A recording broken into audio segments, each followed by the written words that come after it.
Hello. Hello. There we go. All right. Sorry, Hi. Skype just completely crashed on me, and I was hosting the call, so my bad. Okay, good. I just need to make sure the God. stream was still going. Oh no, but I was thinking, like, if it can't punch through the ice, then it should be able to not crack it. in Those its are two first- different kinds of ice. I The ice see. wall and the freezing thing is like freezing something. That's basically normal ass ice. The ice Okay. wall is the only mega damage thing. Either I way, see. you never know till you try, and it's not bad for trying. But now that Burns back, we'll get on with this scene, if that's okay by you guys. Okay. So, thanks to the instructions of the mechanic there, Bethany, you're able to find the fallen angel. It's not very difficult to find. In fact, we'll say you arrive there around, I'll say about 5 o'clock-ish or so. Does that sound fair? Sure. Probably when it's a little bit more active with people. As described, it is a squat, single-floored building that is, relatively large compared to the residential and businesses around the area. The building is painted completely black, although it looks like it was originally made of some sort of brick or cement. Sure enough, red wings are painted along its side. When you enter the bar itself, it actually has almost more of a nightclub feel. The walls and the ceiling are painted a deep crimson red, but the bar itself is painted a simple wooden bar. And all the tables or chairs are white. It is currently filled with approximately, I say about 24 individuals, all drinking, laughing, gathered around tables and whatnot. There are currently 2 bartenders at the bar, and I'd like all of you to roll. We'll have one person. We'll have Burn. Why don't you roll me a D100, please? Okay. So as you start to get your bearings before understanding who to ask, you hear a gruff feminine voice ring out. I would say a good 40 feet away from you. Huh. Well, today must be my lucky day. As you turn to hear the voice, see who is speaking, you notice a single individual crouched off into a booth on the far northwest section of the bar itself. Her body looks almost completely mechanical, with the exception of her face, which is quite clear to see. She appears to be surprisingly aged, with crow's feet along the side, and her forehead has a dent on it, a quite significant dent, with pieces of what used to be her flesh flecking away to show a metallic under a metallic skull underneath. Along her cheek is another small scar, and her chin also has a small sliver as if it was cut.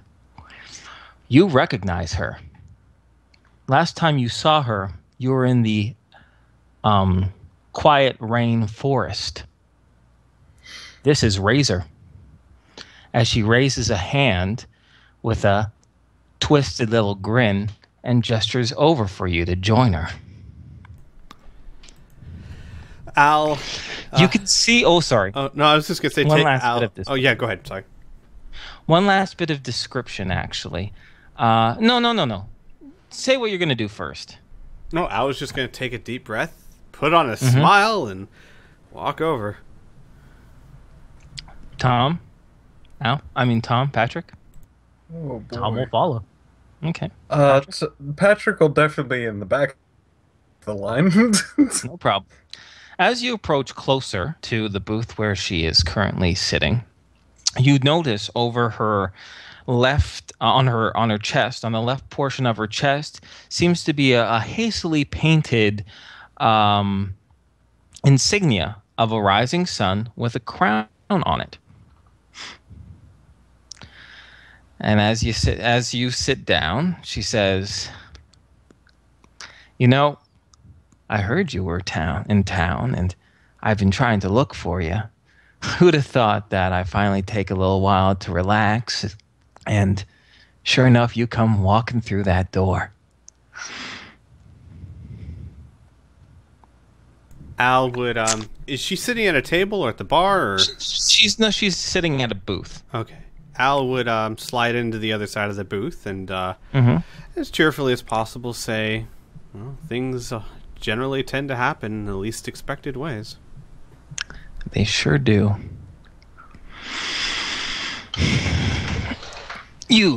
I'm imagining she looks over to Patrick, all of you, right? But she looks over to Patrick in particular, and she says, I imagine you'd be a little nervous, a little uncomfortable, but don't worry. I'm not too upset. I'm happy things worked out the way they were for the most part, I guess. I mean, little heroes, local celebrities. In fact, half of the people here are looking at you right now, trying to figure out if you're really them. But since I'm talking to you, I'm sure they won't interrupt. Most of these guys leave me alone. I'm not really trusted just yet. Anyway, I wanted to talk because, well, I just wanted you to know that I'm really, really, really glad that you're heroes and things worked out the way they are, because it's going to make this next part all the more sweeter. Do you like being heroes? Do you like being well-liked? Do you like people fawning over you?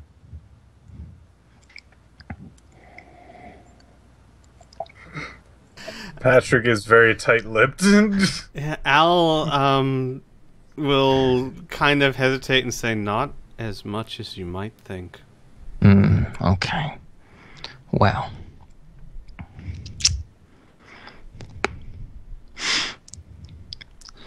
What would you think if I told the people here the truth? That you're cold-blooded murderers?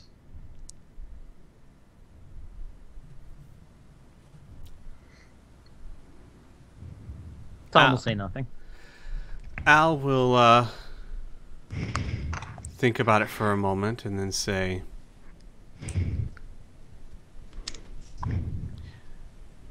and you would do this because it would give you satisfaction? No. Well, it give me a little satisfaction. But the reason why I want to do it is because it will give me money. You see, after this whole little excursion, everything that happened when I came back to Greencastle and realized there was a change of order, I had to, let's just say, pay a steep fine for my association with Prince Jasper. All right? I was absolved of my previous affiliations by doing 1 year's work of free labor. I'm only a few months into that, and already I'm not liking it. They don't give me a gun. Most people don't talk to me. Sure, they give me this insignia so the people around here know I'm on the good guy's side. But really, I'm getting sick of plowing fucking fields and hoisting heavy goddamn machinery. And now that the snow has set, now it's a whole bunch of rebuilding, and I'm fucking made for combat, not construction. So, this is what's gonna happen. You're gonna pay me, or I'm going to reveal to every single person I speak to of what really happened back in the forest. How you killed 2 unarmed, surrendering men like that. Like it was nothing. And you're going to pay me 500,000 credits.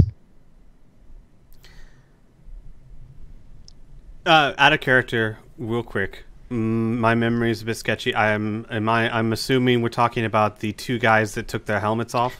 Tio and Adane, you better believe it. Yeah. The guys that actually were going to shoot Tom. Yeah. Yep. If I recall correctly. That actually did. Yeah. They well, I don't know if they were going to shoot, but I do know. So I do know they moved. So yeah. So this is heads up. Before I even came up with this idea of Razor coming back and her blackmailing you, I listened back to that session and what happened, and I'll tell you exactly the sequence of events so your characters can remember it correctly. Sure. Okay? Mm-hmm. After Bullet Tooth died, Tio threw down his weapon and surrendered. Razor lowered her weapon and surrendered, and Adane similarly threw his weapon and surrendered. Tio, who worked for the Red Suns, said that, I don't know what move you guys are going to... After they surrendered, Patrick removed their helmets to get rid of their radios, right? While he was doing that, or soon after he did that, Tio said, I don't know what you guys are going to make, but the rest of them are going to be on you. You better get going. At that point, Razor started talking to you, saying, you know what? Maybe we don't have to work on the wrong side. At that point, Mila, or Nora at that point, said, she's stalling, shoot her. And combat started immediately. The combat round went... Al went first, who shot at Razor and missed. All right? Then it was Razor's turn. She brought up a weapon and fired at Mila. Then it was Tom's turn, and he melted Adane's face. Then it was Alicia's turn, and she shot Adane in the head, and then it continued on from there. That dent actually was from Mila's hammer, who hit her in the head. You guys, both Tio and Adane, still had their hands in the air. Now, at the first time Tom tried to hit Tio, he parried it aside to defend himself, but he didn't get to act in time for Tom to do his other attack, which then melted his face. Now, Either Razor way- did fire, but Tio and Adane did die without weapons Okay. after they surrendered. Either way, we don't have the money. I'm not interested in playing ball with her. Yeah, no, I'm with At you. Okay, so Al will say this. Well, at least I'll add a character. I'll say Al's going to try and convince her this is a bad idea for her. Do it. All right. Al will lean back, looking at her very seriously, and say, "No, here's what we're willing to do, which is tell you pretty much what's going to happen if you choose to do that. Okay. You I can't talk wait to everyone you meet. Tell them that we're cold-blooded murderers, that we murdered 2 men who were trying to surrender. And then they'll look to us to answer. And I'll answer. And I'll even be honest. And I'll tell them that you were dangerous, you attacked, and we did what we felt we had to do to survive. And tell me, who do you think they're going to side with?" You see, as you talk, she smiles wider and wider. "You got a personal computer?" she says. Al smiles. "So you recorded it?" She taps her eye. I initially was going to delete it after the whole debacle happened. Eventually, I recorded it initially so I could give Queen Deirdre and Brienne and the rest of them a physical description of you. And then I decided, after the whole Gyro situation, that it was old news. However, I heard him touting you guys up as his agents, and I thought, after I was done working for Gyro, I could always use it as blackmail against him. Well, then you showed up. I have it in living color, and they'll see the truth. So you can tell them whatever they want. Come on. I'm not going to blackmail you just with words. And let me remind you something else while you're telling me what's going to happen. All right? What I'm doing is highly illegal. And Mr. Rule of Law, Lord Mayor Gyro Bede, probably wouldn't like it. But you're not going to go to him and tell him about it. You know why? 2 reasons. The first is that although I'm not really well liked by most of the former Red Suns, I do know and rub elbows with enough of a few that work there up in the castle. And if I hear that you've been up there talking to him, I'm going to release it anyway. And the second reason why you're not going to do this is because one of them was a red sun. And I don't think he's going to like the fact that you killed one of his own men while he was surrendering. So now we're back to square one. I'll take 500,000. I'll be very generous. So I'll take it in universal trade credits, coalition credits. I'll take it in any sort of trade credits. Fucking new Laszlo credits. I'm going to be traveling around quite a bit. I'll also probably take, you know what, since I know you have that big behemoth and all that fancy armor and whatnot, I'll also take it in trade, I suppose. You get me some good tech. No magic shit, though. I can't appraise that. And you could give me something that you say is worth 10,000. It's only really worth 5 credits. So tech, guns, ammo, credits. 500,000. Al sighs and says, well, it looks like I'm not talking you out of it. You do what you feel you have to do, but I promise you, this will not end the way you think it will. Yes, it will. Because if I can't get my money, at least I can get these people to hate you. And that's worth it, I guess. What were their names? Who? The ones that you think we so brutally murdered. Oh, no, that I know you brutally murdered? I know a Dane, and I don't know, the Red Sun's name started with a T. Tio, right. Al will get up, walk to the bar, talk to the bartender and say, a round for everyone in the room, and put some credits on the table. He says, let's see your cred chip. He says 24 people, 5 credits a bit, plus gratuity. I'll be 150 creds. Al will say, do it. And your good stuff. What are we all drinking? The good stuff? The good stuff. Oh, that'll be 300 then. I mean, that's going to be 2 bottles of whiskey here. And if it's good whiskey, well. 300 it is. Okay. And then... And as people start gathering on the bar, he just starts pouring out whiskeys to everybody. And Razor herself goes up and takes a whiskey. Al raises the whiskey and says, everyone here, do you know who we are? About 70% of the people nod their heads. We killed Jasper.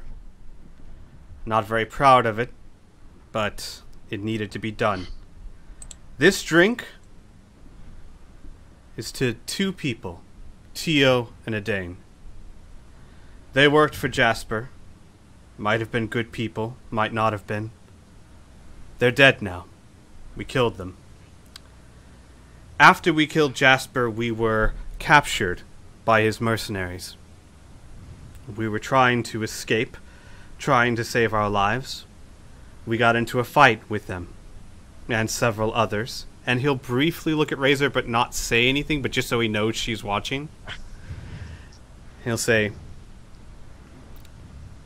when the fight was in our favor, or we thought it was, we told them to throw down their weapons and take off their armor, their helmets. We wanted to save their lives. But you all know how dangerous the world is out there. Monsters, magic, psionics, people that can incinerate you with a thought. Just 1 second. Razor's gonna pipe out, geez, when are we gonna be able to drink? And you hear a few laughs. Al says, when I'm done. Unless you want to pay 300 credits for everyone to have around, and then they can drink at your leisure. And then Al will turn back to everyone else and say, we wanted to capture them alive.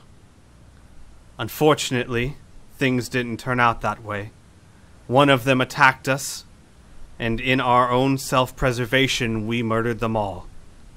Because as I said, you never know what they could do. In this world, you shoot first, and you live later. But they might have been good people, and in case they were, I feel it's right to toast them. And then he'll raise up his glass. Roll me D100.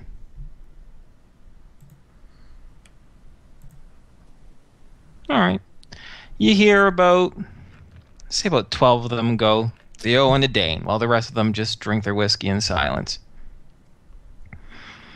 Razor will put down her glass. She'll finish her drink. She'll go back towards her area of the bar itself, and she'll gesture for you guys to join her again if you want. This time she's not sitting down at the bar. She's leaning up against the table, or I guess against the booth, not the table. She'd crush it. Do you oblige her? Sure. Tom's gonna stay at the bar. Okay. She's gonna say, Patrick. Patrick's gonna stay with Tom. Okay. So Al's gonna show up, and and Razor's simply gonna say, "Do you have enough money to buy everyone in Greencastle around?" That was cute, but I don't care about these 24. I'm talking about general mass information, and your little toast won't mean nothing. I'll give you 24 hours. Meet me here. We'll round it up to 5:30.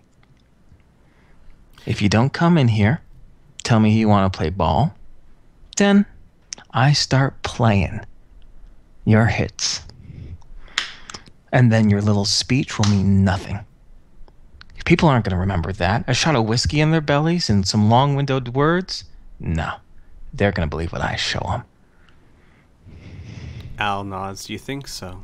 You better get started. There's a lot of people to tell the story to. I'll give you 24 hours, because maybe you'll smarten up. I don't think you're listening. This will not end the way you think it will. I don't look scared or intimidated or sad or worried. But that means nothing to you. Are you threatening me? She asks. He says no. I'm talking to someone who wasn't paying attention, and I feel like a parent lecturing a child. Go ahead and do what you feel you have to. And then Al will just start walking away. Okay, fair enough. Now, do you want to keep, I'm assuming Razor's presence spoiled your particular mood at the famous Angel Bar? Or Tom and Patrick, while Al is talking with Razor, did you want to do something in turn? I think it spoiled Tom's mood. Okay. Al sees no reason why he should let something like that spoil his mood. Fair enough, but let's go, since right now at this point you're still talking to Razor. Patrick, is there anything you'd like to do?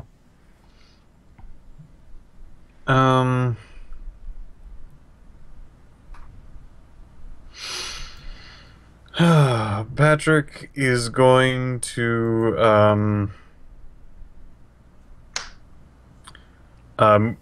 sit at the bar,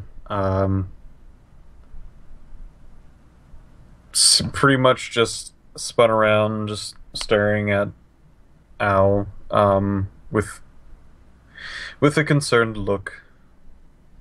Okay. That's about it.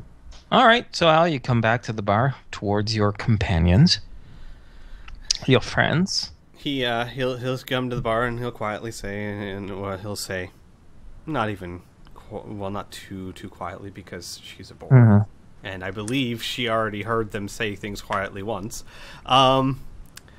He says, she's gonna do it, and we're certainly not gonna pay her, so. And he kind of shrugs.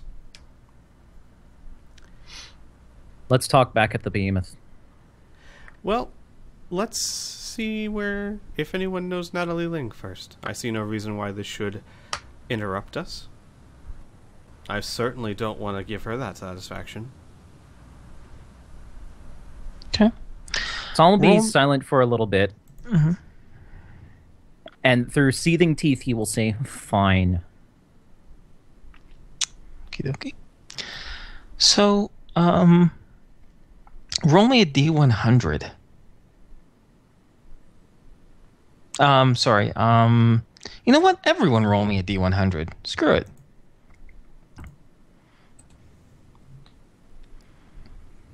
Oh, Burn, that was your 6? Yeah.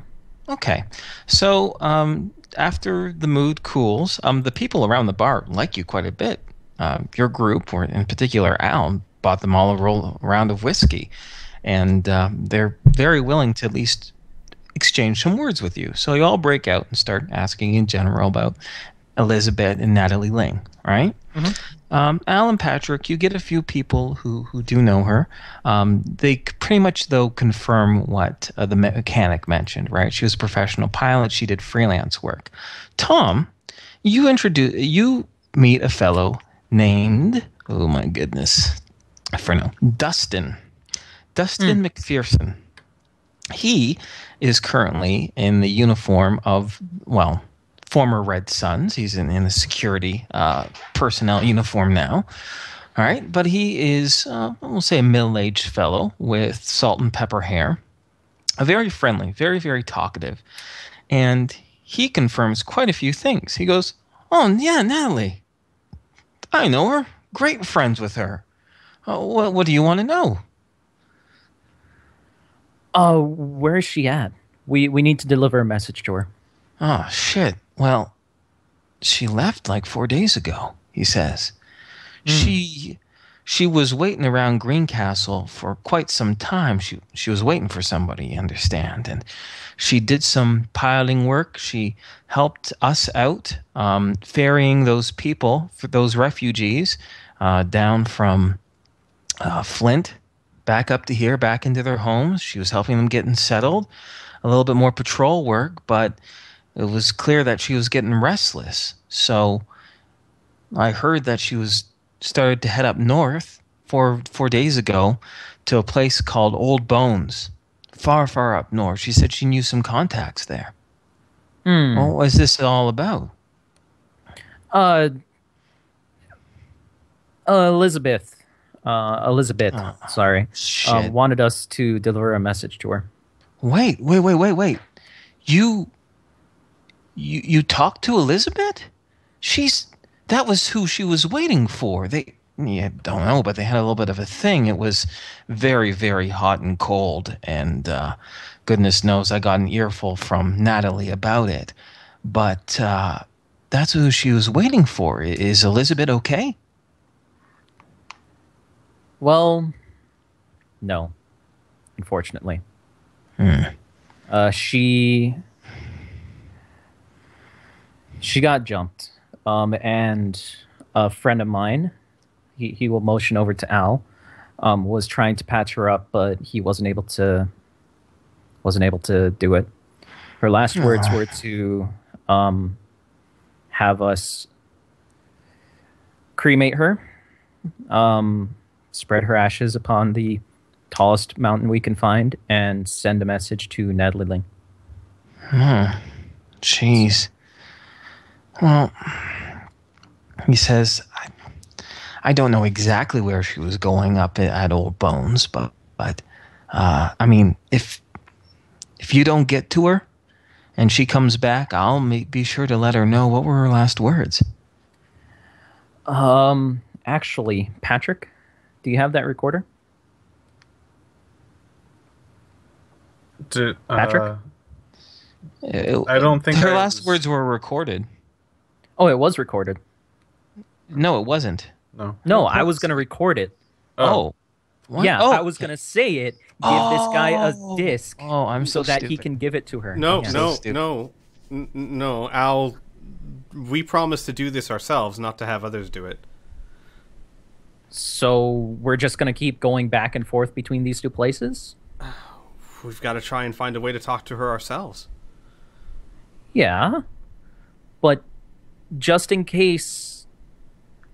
Remember when we first were talking about how maybe we could get the people of Flint to do this, and then we decided, no, this is something we need to do ourselves because we promised Yes, I Elizabeth? understand Yeah. that. But with this new circumstance of what's-her-face... Why should we let that stop blackmailing us from us. doing anything? Because just in case all of Greencastle starts to hate us and the Red Suns, the military force of the entire place, wants to kill us, I would rather not come back here. It's time to move, to run. It's flight, not fight time. I disagree. First of all, I think oh, I'm sorry. I don't mean to say it like first of all. I personally think that she would spread the story. Some people might hate us. Some people wouldn't. What I did in the bar might have an effect.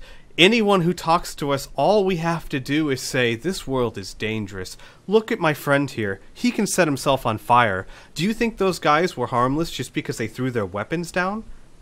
Of course not. And could we have taken that chance? Of course not. We had just murdered the prince that you all hated so much and were captured by his people. We were jumpy. We shot first and asked questions later. If that makes us monsters, it makes us monsters. But the idea that the entire city would get up in arms over that is highly I'm mostly unlikely. concerned about Gyro and the fact that we killed. Yeah, I killed because I thought that I was at like 3 MDC left, which I wasn't. I found out later I wasn't, but I thought my character was going to die if I didn't kill these people. And I personally killed Tio, who was a guy, a red sun. Right. So if Gyro, hey, I don't want to be here anymore because of this. I understand. I'm just saying I disagree. I think to run is to actually let her win. I think that Anyways, but yeah. Dude, out of character, we're going to fucking space.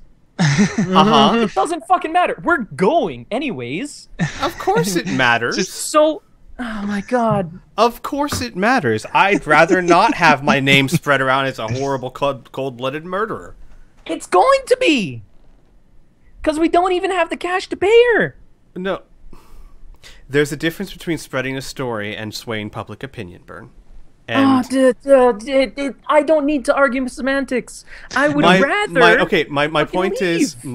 is, if it's the difference between doing what we promised to do and delivering this to Natalie Ling in person, or running, I'd rather not run. Okay. Okay, all right. So let me just, I'll bring it back. I'll bring it back. So Yes, are we yes on the recorder or no on the recorder? I guess we're on no. Wait, Because wait, we're going wait, no. to go to the ends of the fucking earth no. to this person. Whoa. Hold up. Let me Yeah. just dial it back. Let's just dial it back. First of all, let's do it democratically. We have one voice for yes and one vote for no. Patrick, I'm going to put you on the spot and think what you think. boy! What do you think? Let's have you voice your opinion. So, I'm gonna play out the circumstance. So, if we run, we're gonna definitely look less innocent. That's for sure. Mm-hmm. 2, technically we don't have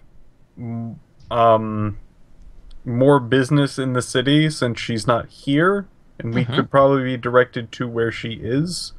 So we could find her, drop off the message, and go. Those are 2 things that I see. So I don't know exactly the plan to find or deliver message, but that's what I'm seeing. Okay. All right. So, do we want to just continue talking with Dustin and just put a pin on the whole, leaving him a recording? Because Sure. you know where he is, you know where he hangs out. So, if you guys decide to do that, you can still do it. You know what I mean? Do we want to just keep on talking to Dustin McPherson? Yeah, and just so we're clear, I mean, if it's a matter of we can go find Natalie Ling and do it ourselves and don't have to come back, I'm fine with that. I don't mind that at all. All right. Okay. Good. Okay. So, where were we at the conversation with Dustin? Because we'll wrap up the conversation with Dustin, and then I think we'll call it for the night. You guys can talk. He asked what the message was. Oh, yeah. He asked what the message was. Okay. So maybe his other question, seeing how awkward it was for that, he could say, he goes, well, the one bit of good news for you is that, well, it's the dead of winter, so it's not like there's a whole lot of roads open. And sure, I mean, her hover cycle, it could go on anything, but for the sake of safety and speed, she'd be just down the main north road up to Old Bones. It's not completely straight, but it's easy to follow. You'd be able to get there in just as much time as she would take. But she has a 2 days head start. Yeah, she does, but, I mean, I doubt she's going to find work as soon as she gets to Old Bones. Sure. He shrugs. He goes, nice girl. It's a shame about Elizabeth. She was always so cold and distant, but I don't know. I was more friends with Natalie, I guess. Cool. Well, thank you for the information, sir. Anytime. Anything to help her out or to help, this whole situation. She's a pretty stand-up lady. Mm-hmm. Okay. Well, he'll take and he goes, "Oh, wait, before you go, let's have a drink to Elizabeth, huh?" Sure. Okay. So Dustin buys the round, actually. And we clink, and for those of you who are inclined, they have a drink, and with that, we can wrap up the scene. Mm-hmm. Okay. So let's assume that you guys head off to the Behemoth and decide what you guys want to do next. Now I think this is a great time for you guys to decide what you want to do, how you want to handle the whole Razor situation, public opinion, where you want to go next, the whole shebang. I have a role-playing thing. Oh, yeah, okay. So, during a quiet moment, or whatnot, while people are around, either during a meal or whatnot, Patrick will pipe up. Why do people drink when they are sad for the ones who passed?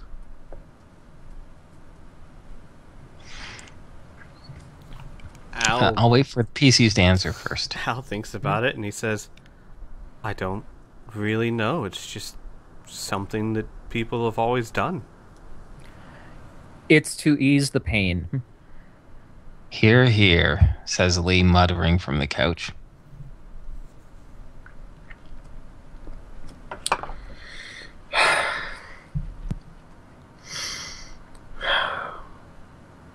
There's going to be a lot of drinks. People are going to get alcohol poisoning. No, if they do it right.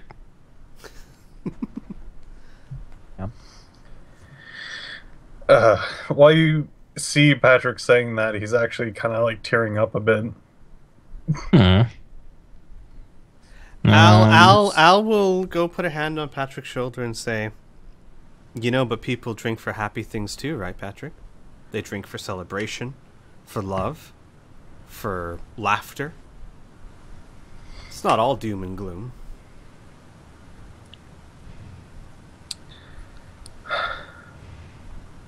If you drank every single time someone died. Al kind of tries to nudge Patrick. Yeah, but what happened if you drank every time you laugh? Or every time someone succeeds at something? You'd die even faster.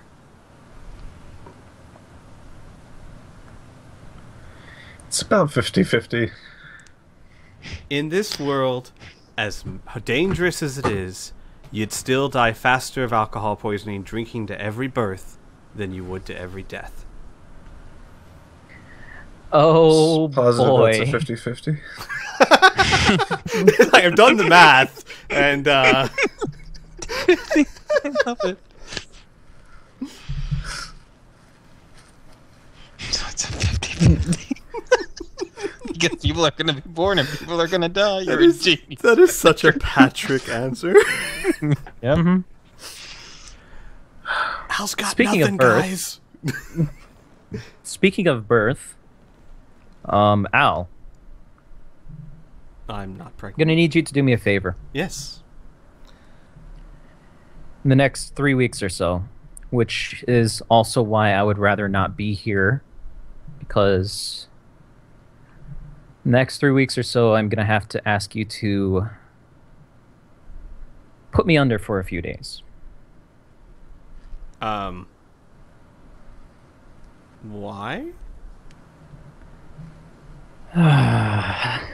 Well, there's a time every year that comes around that people are very familiar with. That kind of stands out to me. And it's around that time that I start to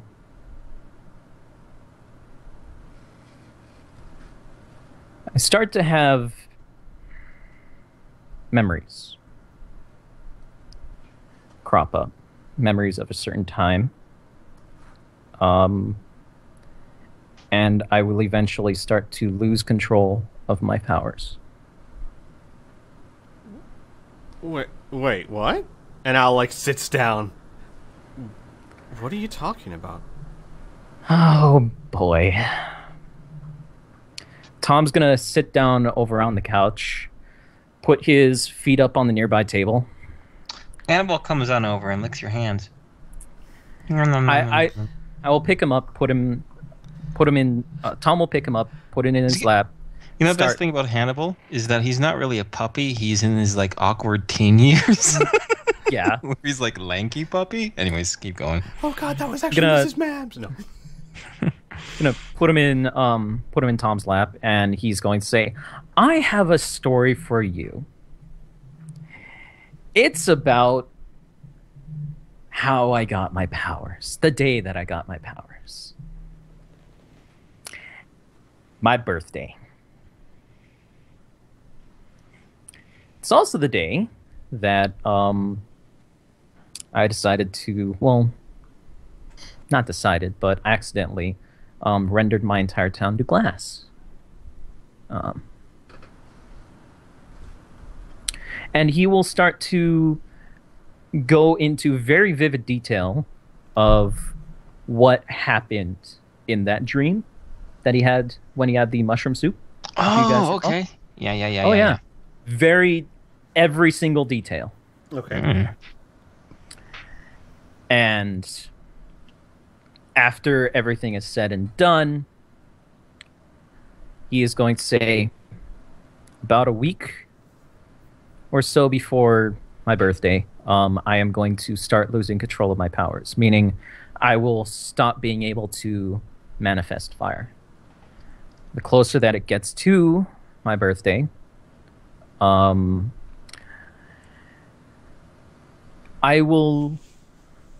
body might start reacting and creating fires on their own without my will.